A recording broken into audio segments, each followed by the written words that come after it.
All right, y'all can still see Sniper. Let me, you know how you try to, there you yes, so God is my boss. You guys, I right now, God is still telling me, He's executing. I need you to do this. I need you to do that. And I'm like, okay. And guess what that actually requires? Less of me, more of Him. And less of me, more of Him means more time with Him, more time away from the things that I'm so used to doing, more time away from what is a secondhand nature for me to do. But what I have found in this time where I'm like, all right, Lord, I want to be consistent. I want to show up weekly. While God is while God is working on our gift, while He is re pruning, while He's removing, while He's shifting, while He's reshaping us, while He's also pouring back into us, because while He has to prune, He's also taking away the things that we have used to survive for so long. So God knows that we have been used to moving and operating a certain way, and He loves us so much, and He's so kind and so graceful.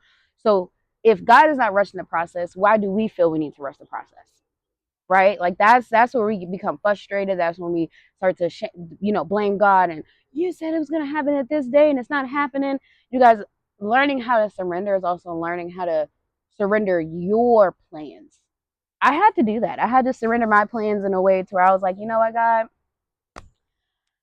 I'm gonna be embarrassed, I'm gonna feel shameful, but guess what? That's the enemy trying to use all of that against me to show me no, no, no, no, no, no. So back on track. Okay, back on track. So when you spend time with God, you guys, you are going to be fulfilled. You're going to be poured back into, because this earth does nothing but take, take, take, take, take, take, take. And this is why it's important to make sure that you have people in your life who pour, pour, pour, pour, pour. You pour, pour, pour, pour, pour into them. They pour, pour, pour, pour, pour back into you. Iron sharpens iron. Not, oh, I see what you can do. Let me take it. Let me see what you can do. You can take it. No, that's not how we were created. We were created with all different hands, all 10 fingers, and or not all 10 fingers, however God created you to be. That was intentional. Let Him use it in His purpose, because it is going to bring Him the glory, and God is going to abundantly bless you. Let me just say that, because I used to also work in mental health and intellectual disability population. Baby, you are gifted. You are special. And I need you to know sometimes you're more special than us who don't even have those extra things. Okay. So, anyways, sidebar, because I'm always just talk, just not to talk, but to talk with intention. You need time with God.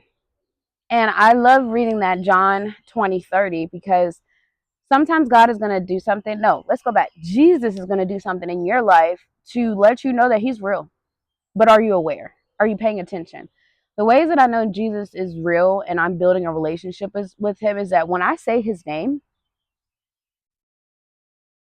I'm not saying it like Jesus. No, I'm like, Jesus. I am literally in a bind. My back is up against the wall. I need your help. I don't need you to come. I need your help.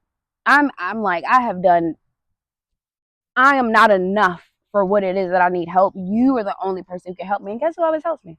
Jesus. Literally. I remember there was a moment of spiritual warfare. There was a moment of spiritual warfare going on when I was moving into my house, and the lens that you acquire as a believer is different. It's different. You can see what other people can't see. You know how some people say, "Oh, I see your aura." It's a spirit. It's a spirit. It's not an aura. It's a spirit. And once you have the terminology for it, you take it back to Jesus, and Jesus will tell you how to handle that spirit. So you need your time with God, because if you don't have your time with God and Jesus, who else is getting your time? I had to understand this about myself too, because when I wasn't in the Word, I had other things that were pouring into me. And the Word is what was created from the beginning to tell us how we're actually supposed to be living. And the further we get away from the Word, the further we get away from how God actually called our life to be. And me, I'm 30. And I say I'm only 30 because I plan in God's will that I will be here a long time with you guys until my purpose is fulfilled, to bring His kingdom to glory and to serve His people. Man, I mean, think about Moses, Joseph, Jonah, Solomon. I mean, we can, like I said, I'm not here to teach you the word, but that is also how you need to know, or how are you spending your time with God? Are you actually in the Word, or are you just asking. When I'm not active on social media, I am in the Word. I'm in the Word so that when I show back up again in this world, I'm showing up the way that He called me to. Because where He is telling you to do things, the devil also has access to that. Where you're praying for this, the devil also hears that. So you need to be very mindful of what you're spending most of your time with and on and for whom, so that when you receive it and you accept it, it's actually coming from the right place. So, right now, at the beginning of this journey, being on YouTube, my posting is not as consistent as I would like for it to be. However, that is God saying, Adrian, you want to be so perfect that I actually have to direct how you are building this my way. So, time with God is needed. I'm still in time with God. He's the one who said, Adrian, turn that camera on today, turn it on, and I need you to talk to my people. So, listen, you guys. This video did not come across your feed. It did not come to your email. It did not come to your whatever. It did not come to it for just any specific reason, or like, oh, it's just another, it's my algorithm. No, that's God rhythm, literally, because He's in control of social media. He's in control over everything that's in this earth. We just cannot forget that. We forgot about that. I forgot about that for a while, and that's why God had to say, "Shut up! You thinking this is all you because of this, that, and the third? Shut up!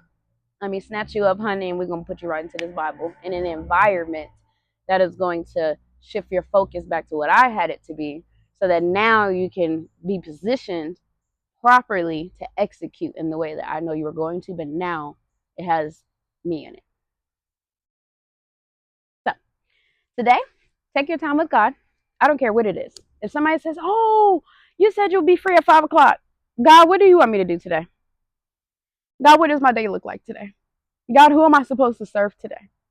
God, who am I supposed to help today? Or are you calling me to rest? Let's not forget that, you guys. We also have to remember that I gotta watch for Sniper sometimes. Y'all look, he like to eat grass. He over there eating grass, so I'm gonna keep him there so I don't gotta keep looking back, because that's what I keep looking for. Not that I don't trust him, it's because yeah. If you know Sniper, you know why. He's an OG. Yeah, he's an OG. And you want to know why you also need to spend time with God? Thank you. You need time with God so He can tell you who you are. You need time with God so He can tell you your story. You need time with God so He can tell you what you did right and what you did wrong. Because if you let everybody else define your story or tell you this, that, and the third, you will start living your life for them. You will start living your life the other way. You will leave God out and you will come back and say, oh my God, God, I finally got what I've been praying for. Now I have time for you. No, God knows your story. You stay with Him. You stay in His word. You stay in your prayer. You stay consistent in what that looks like for you. Because even if you go to church, whatever that looks like, yes, I go to church, but I also have my own church, me, and my Bible, and my notebook, and nature, in the world. I'm constantly seeking and finding time to meet with God and Jesus, so that I'm making sure that I am in alignment with my story, not the story that was told for me from a young child. Go to college, do this, do this. Man, I look back, I'm like, whew. But guess what? God is a suddenly God. A suddenly God that says, you know what? Just because you believe and you saw what I was doing and you acknowledged me, you gave me the credit so that everybody else in the world can now start finding who I am. I'm going to bless you. And just looking, you guys, like this, you deserve this. I don't know what this looks like for you, but that is what He has for you. I didn't know what God had for me until I surrendered my life to Him. I didn't know what it was going to look like until I finally said, Jesus. Like literally, Jesus. Hey, stop eating that grass. No, He's not sick. He's not sick. Okay, so if you leave comments in the comment section, please be nice. My baby is not sick. Okay, he just got his vet check. Yes. My baby sometimes is in agreement with the spirit of anxiety, but we're going to knock that to the side. You see how he turned his back around? As he knew I was talking about him.